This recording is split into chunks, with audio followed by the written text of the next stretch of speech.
오늘 본 말씀 누가복음 8장 22절부터 25절은 광풍을 잠잠케 하신 기적에 대해서 말씀합니다.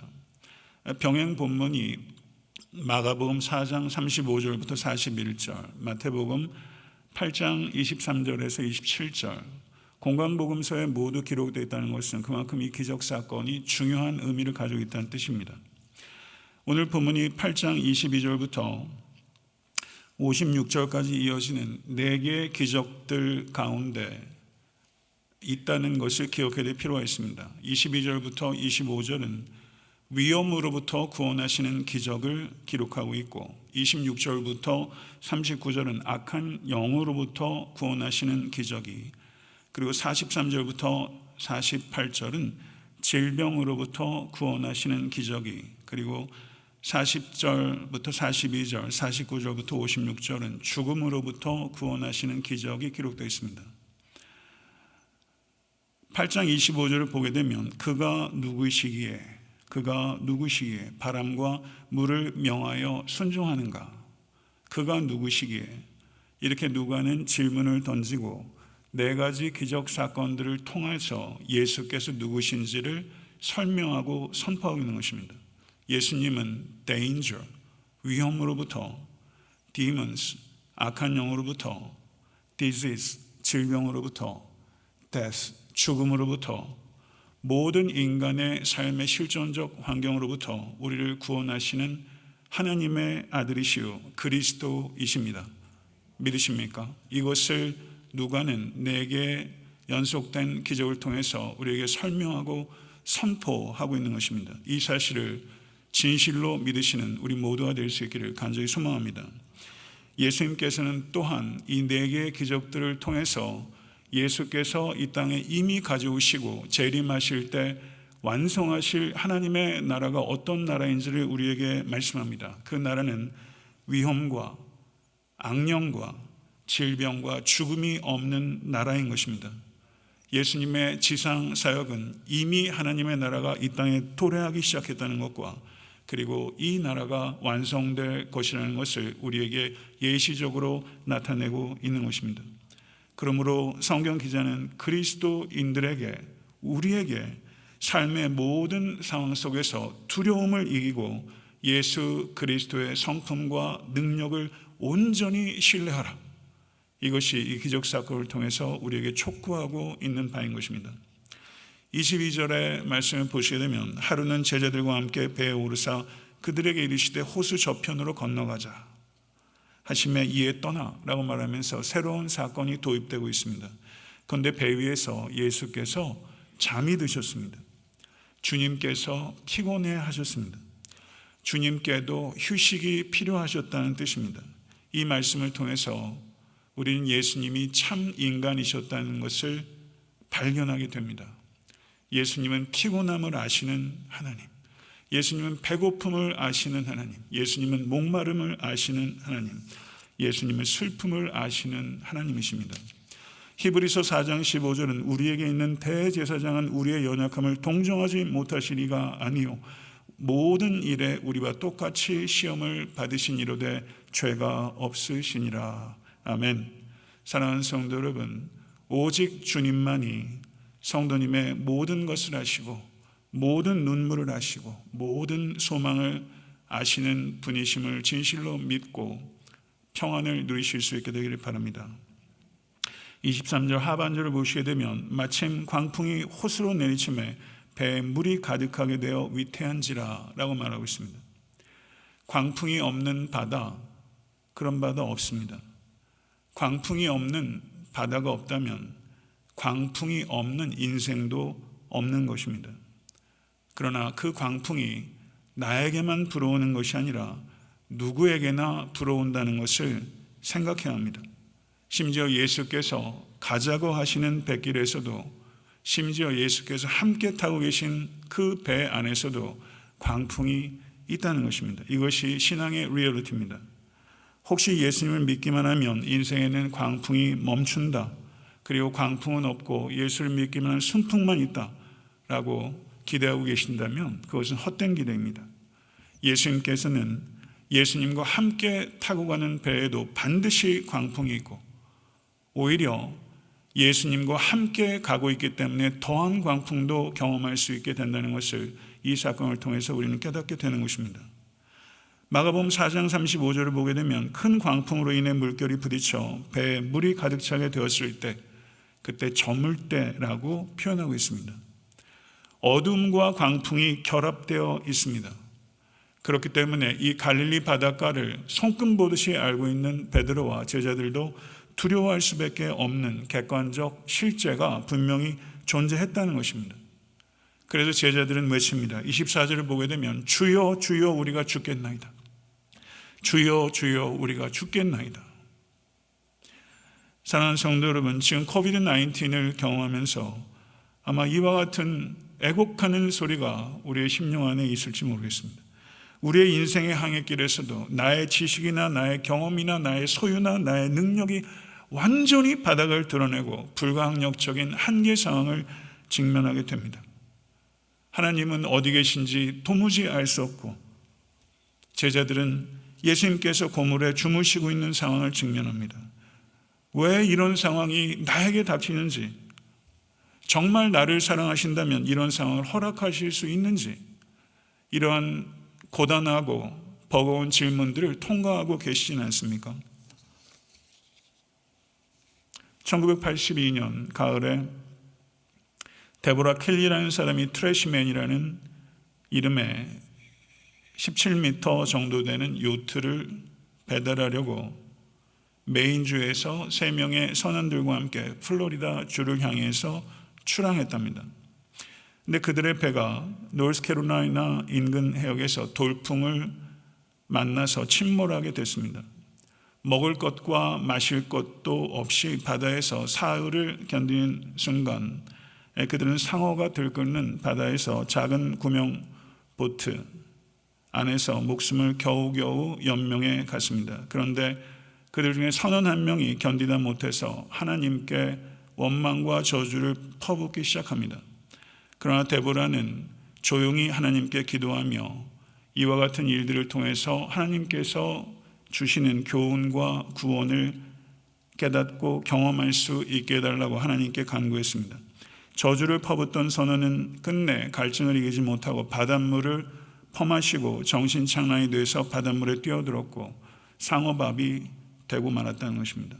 데보라는 러시아 화물선에 의해서 극적으로 구조가 되었습니다. 실화입니다. 이 실화를 통해서 우리가 깨닫게 되는 것은 똑같은 광풍을 경험하는 매우 상이한 대응 방식을 우리가 보게 되는 것입니다. 광풍을 통해서 완전히 주저앉아 버리고 망하는 인생이 있는가 하면 광풍을 통해서 성숙하는 인생도 있다는 것입니다. 광풍 속에서 흘리신 눈물, 광풍 속에서만 드려지는 기도, 광풍 속에서만 깨달아지는 진리, 광풍 속에서만 성숙해지는 인격, 그리고 광풍 속에서만 만날 수 있었던 주님, 그리고 광풍 속에서 자라는 믿음. 사랑하는 성도 여러분, 겨자씨 같은 믿음이 광풍 속에서 큰 믿음으로 성장할 때가 얼마나 많은지요. 사랑하는 성도 여러분, 광풍 속에서도 한결같이 주님을 의지하기로 결단하는 여러분과 제가 될 수 있게 간절히 축원합니다. 잠에서 깨신 주님께서는 바람과 물결을 꾸짖으셨고 바람과 물결은 이내 잔잔해졌다라고 24절은 기록하고 있습니다. 시편 65편 6절과 7절은 주는 주의 힘으로 산을 세우시며 권능으로 띠를 띠시며 바다의 설렘과 물결의 흔들림과 만민의 소유까지 진정하시나이다 라고 찬양합니다. 시편 89편 8절에서 9절은 주께서 바다의 흉용함을 다스리시며 그 파도가 일어날 때 평정케 하시나이다. 시편 104편 7절은 주께서 꾸짖으시니 물은 도망하며 주의 우레소리로 말미암아 빨리 가며 라고 말하고, 시편 107편 29절은 광풍을 고요하게 하사 물결을 잔잔하게 하시는 도다 라고 노래하고 있습니다. 시편 기자는 흉용한 바다를 잠잠케 하시는 분은 오직 창조주 하나님이시라고 말씀하고 있는 것입니다. 예수 그리스도께서 광풍을 잠잠케 하신 사건은 예수 그리스도께서 하나님의 아들이심을 나타내는 사건입니다. 광풍의 힘은 인간이 통제할 수 없을 만큼 막대합니다. 그러나 예수 그리스도의 힘은 광풍도 통제할 수 있을 만큼 광대한 것을 믿으실 수 있게 간절히 축원합니다. 우리가 상상하는 이상으로 훨씬 크신 하나님이심을 반드시 기억하고 승리하시는 우리 모두가 될 수 있게 되기를 간절히 소망합니다. 시편 3편과 4편에서 다윗은 아들 압살롬의 추격을 받으면서 이렇게 고백합니다. 내가 누워 자고 깨었으니 여호와께서 나를 붙드심이로다. 천만인이 나를 둘러치려 하여도 나는 두려워 아니하리로다. 내가 평안히 눕고 자리도 하니니 나를 안전히 거하게 하시는 이는 오직 여호와이시니이다. 다윗은 친아들에게 쫓기는 기막힌 밤에도 잠을 잘 수 있었다고 노래하고 있는 것입니다. 오늘 본문에서 주무시고 있는 예수님을 누가 깨웠을까요? 누가 깨웠을까요? 저는 베드로일 것이라고 생각이 됩니다. 사도행전 12장을 보게 되면 사도 야고보가 순교당한 후에 옥에 갇혀 있던 베드로가 죽음을 목전에 두고서도 쇠사실에 묶인 채로 잠을 자고 있었습니다. 얼마나 베드로가 옥중에서 깊은 잠에 빠졌든지 천사들이 옆구리를 치고 나서야 겨우 잠에서 깰 정도로 깊이 잠들었습니다. 저는 베드로가 광풍 중에 자는 법을 예수님으로부터 배웠다고 생각합니다. 예수님께서 그 광풍 중에서 자고 있던 그 모습이 사진처럼 찍혀서 베드로의 뇌리 가운데 남아 있었을 것입니다. 그리고 그 예수님 The Sleeping God를 묵상하면서 베드로는 광풍 중에 자는 법을 배운 것입니다. 광풍 중에 자는 법을 여러분과 저도 배울 수 있게 되기를 바랍니다. 광풍 중에 평안 가운데 자는 여러분의 모습이 누군가에게 사진처럼 찍혀서 그들에게 도전이 될 수 있으면 좋겠습니다. 종교개혁을 주도했던 마틴 루터와 재미난 일화가 있습니다. 저가 밤이 되면 이렇게 기도했다고 합니다. 하나님, 이게 제 세상입니까? 하나님 세상입니까? 제 교회입니까? 하나님 교회입니까? 하나님 세상이고 하나님 교회라면 제발 하나님 돌보십시오. 저는 피곤해서 자야겠습니다. 하나님 안녕히 계십시오. 내일 아침에 다시 뵙겠습니다. 이렇게 싫어하겠죠. 이런 글이 남아있어요. 하나님 세상이시니 하나님이 돌보십시오. 저는 자야겠습니다. 사랑하는 성도 여러분, 우리는 약속을 붙잡고 살아가는 사람입니다. 성도는 넘어져도 하나님의 손 안에서 넘어지는 줄로 믿습니다. 저는 넘어지나 아주 엎드러지지 아니함은 여호와께서 손으로 붙드심이로다. 아멘. 하나님의 손 안에서 넘어지는 자는 하나님의 손을 잡고 반드시 일어서게 될 줄로 믿습니다. 오늘 밤에 저는 피곤해서 자야겠습니다. 오늘 이렇게 평안한 잠을 주무신 여러분과 제가 될 수 있게 되기를 바랍니다. 바다를 잠잠케 하신 후에 주님께서 제자들에게 말씀하십니다. 25절의 말씀입니다. 너희 믿음이 어디 있느냐? 너희 믿음이 어디 있느냐? 마태복음 8장 26절에서는 어찌하여 무서워하느냐? 믿음이 적은 자들아 라고 주님께서 말씀하셨습니다. 예수님께서는 제자들에게 많이 무서웠겠구나 이렇게 말하면서 제자들을 다독이지 않으셨습니다. 예수님께서는 제자들의 불신을 책망하시면서 나는 사랑하는 자녀들이 광풍을 통과하는 것을 허용한다. 그러나 기억해라. 나는 그 배에 함께 있다. 그러므로 너희는 두려워할 필요가 없다. 이것이 주님께서 제자들에게 주신 가르침이시며 이 가르침을 이 아침에 우리에게 주시는 줄로 믿습니다. 인간이 경험하는 두려움, 여러분과 제가 경험하는 두려움은 크게 두 가지로 분류할 수 있습니다. 불확실성에 대한 두려움이 있습니다. 둘째는 하나님에 대한 두려움이 있습니다. 변화에 대한 두려움이 있지 않으십니까? 상실과 소외에 대한 두려움, 실패에 대한 두려움, 버려지는 것에 대한 두려움, 장래에 대한 두려움, 사람에 대한 두려움, 사랑에 대한 두려움, 사랑을 간절히 원하면서도 사랑을 두려워하는 사람이 있어요. 자유를 그렇게 갈망하면서 막상 자유가 주어질 때 그 자유를 어려워하는 사람도 있습니다. 질병과 사고에 대한 두려움이 있습니다. 죽음에 대한 두려움이 있습니다. 심지어 입냄새가 날까봐 두려워하는 사람도 있다는 것입니다. 두려움을 두려워하는 사람들이 있습니다. 어떤 심리학자는 두려움의 항목이 600가지나 된다고 이야기를 합니다. 사랑하는 성도 여러분, 하나님에 대한 두려움은 다른 모든 두려움을 이기는 두려움인 것입니다. 참된 두려움입니다. 하나님을 두려워하는 자는 하나님 외에 아무것도 두려워하지 않게 되지만, 하나님을 두려워하지 않는 자는 모든 것을 두려워하게 되는 것입니다. 여호와는 나의 빛이요 나의 구원이시니 내가 누구를 두려워하리요. 여호와는 내 생명의 능력이시니 내가 누구를 무서워하리요. 아무것도 그 누구도 두려워하지 않게 될 때까지 오직 여호와 하나님만을 두려워하시는 우리 모두가 될 수 있게 되기를 간절히 소망합니다. 저는 잠시 바울이 만난 광풍 이야기를 하고자 합니다. 오늘 누가복음 8장은 예수님과 제자들이 만난 광풍의 이야기라면, 사도행전 27장은 로마로 압송되어 가는 항해 중에 만난 광풍 이야기, 유라굴로라는 광풍 이야기입니다. 바울의 믿음과 그리고 하나님의 구원 이야기가 기록되어 있는 아름다운 항해 일지, 그것이 사도행전 27장입니다. 거기에 등장하는 사도 바울은 전혀 의기소침하지 않습니다. 사도 바울은 무려 2년여 동안이나 억울한 재판을 거쳐 감옥에 갇혀 있었습니다. 그렇지만 사도 바울에게는 침울함이 전혀 보이지 않습니다. 사도 바울은 어떠한 형편에서도 하나님의 섭리를 온전히 신뢰함으로 안달하지 않고 안심했던 것입니다. 여러 날 동안 해도 달도 별도 보이지 않고 큰 광풍은 여전했지만, 그 결과 배 안의 모든 사람들이 구원의 소망을 잃어버리고 절망 가운데 빠져버렸습니다. 절망의 전염병이 배에 완전히 휘감았을 때 유일하게 희망의 등불로 타오르고 있었던 사람, 그 사람이 바로 사도 바울입니다.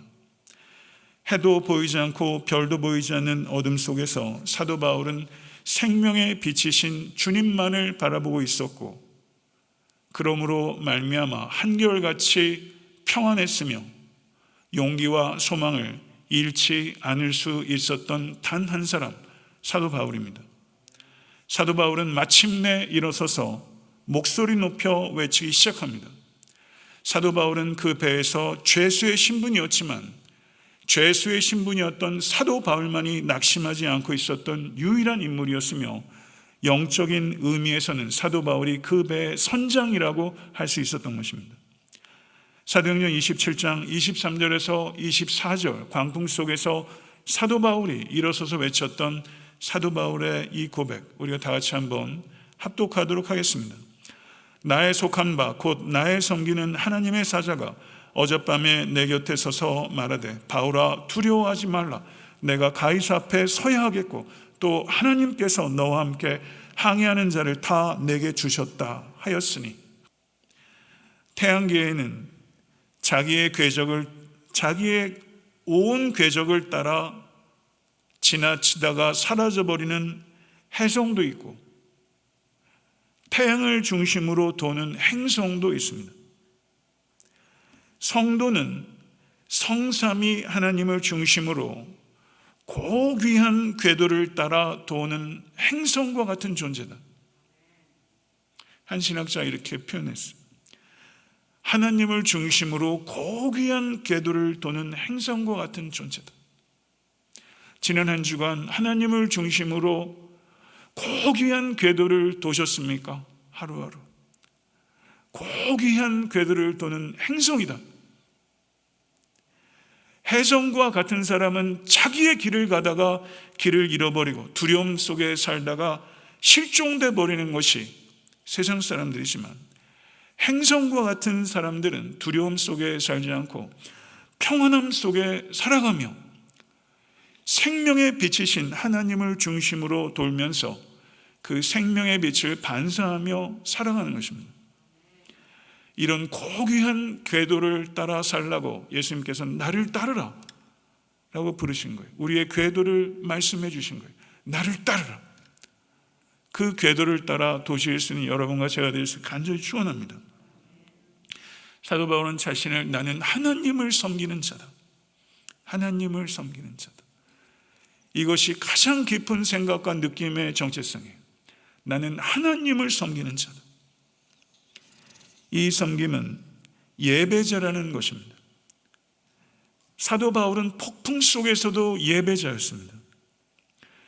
그는 폭풍의 영향력 아래에 있는 것 같았지만 사실은 하나님의 영향력 아래에 있었고, 그는 폭풍에 흔들리는 사람이 아니라 하나님의 영향력 아래 닷을 내리고 있었던 사람입니다.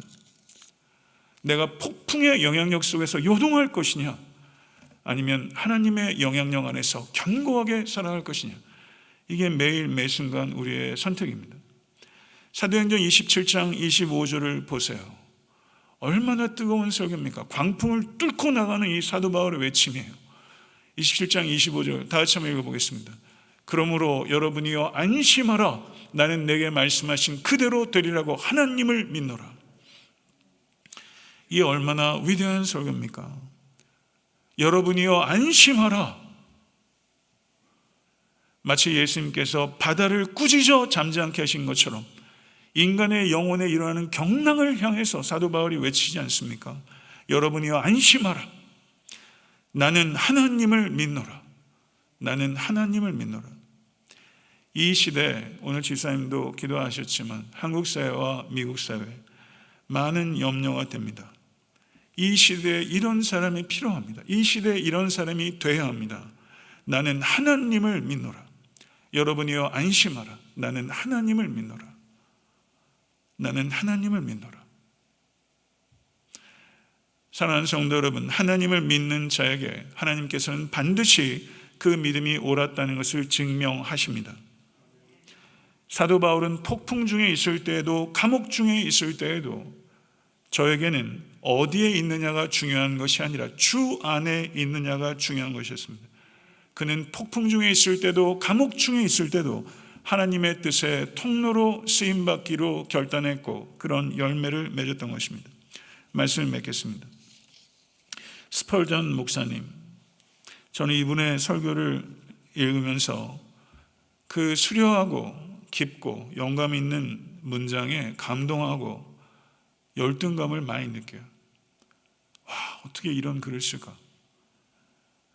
이 스펄전 목사께서 아주 강력하고 극단적인 예를 들어서 성도들에게 설교한 적이 있습니다.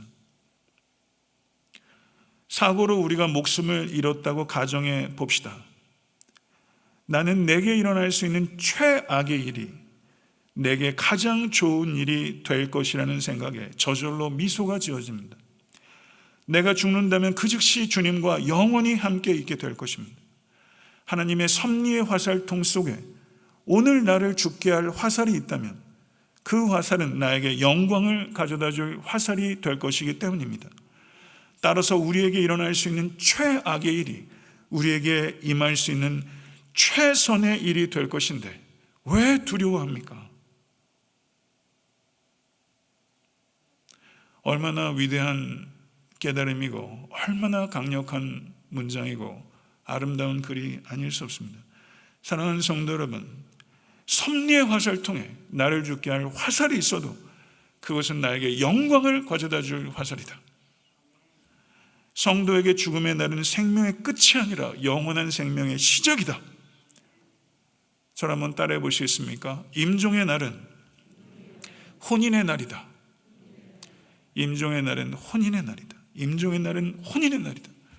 죽음조차 하찮게 만들어버리신, 정갈에서 가시를 뽑아내셔서 죽음조차도 기피의 대상이 아니라 기다림의 대상이 되게 하시고, 죽음을 통해서 인생이 끝장나는 것이 아니라 죽음을 통해서 인생이 완성될 수 있도록 하신 하나님.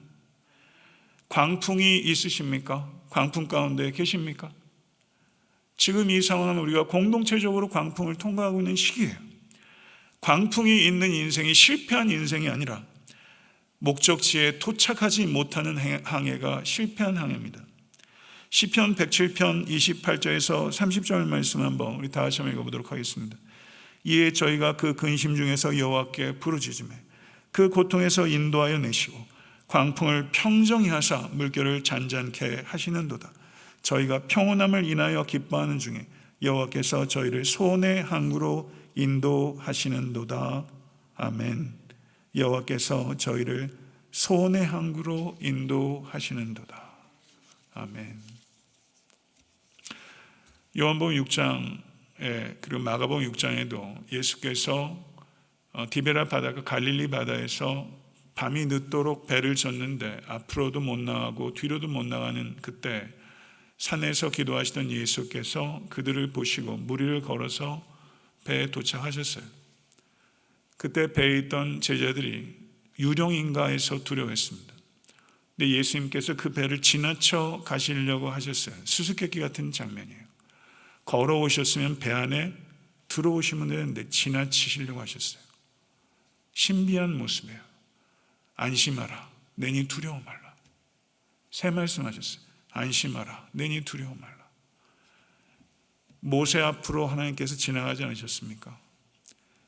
풍랑 가운데 고전을 하고 있는 제자들 앞으로 지나가시려고 하신 예수님은 예수님께서 물을 밟으시는 하나님이시라는 것을 나타내는 것이죠. 한 신학자가 그 장면을 이야기하면서 그렇게 표현합니다.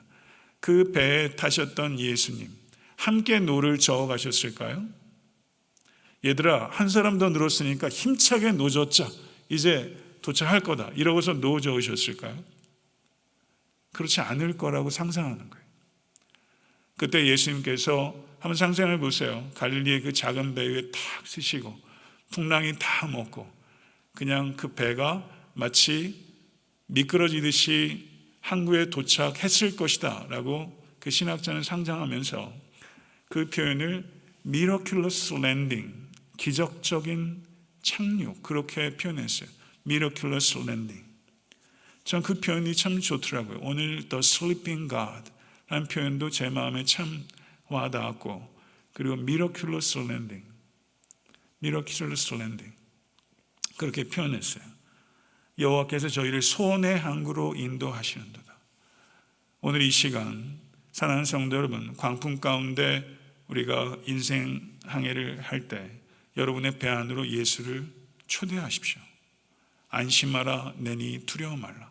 주님께서 우리의 영혼의 중심에 자리하시고 우리의 인생 항해길의 중심에 자리 잡으시면 우리는 두려움을 이길 뿐만 아니라 사도 바울처럼 안심하라, 나는 하나님을 믿노라 라고 말할 수 있게 될 것이며, 미러큘러스 랜딩처럼 신비하고 기적적인 하늘의 능력으로 여러분의 항해가 소원의 포구에 안전하게 도달하며 매우 보람있고 의미있고 가치있고 아름다운 항해가 될 수 있도록 주님께서 놀라운 일들을 행하실 줄로 믿습니다. 이 믿음을 가지고 안달복달하지 마시고 안심하실 수 있는 모든 권속 되실 수 있게 되기를 주님의 이름으로 축원합니다. 아멘.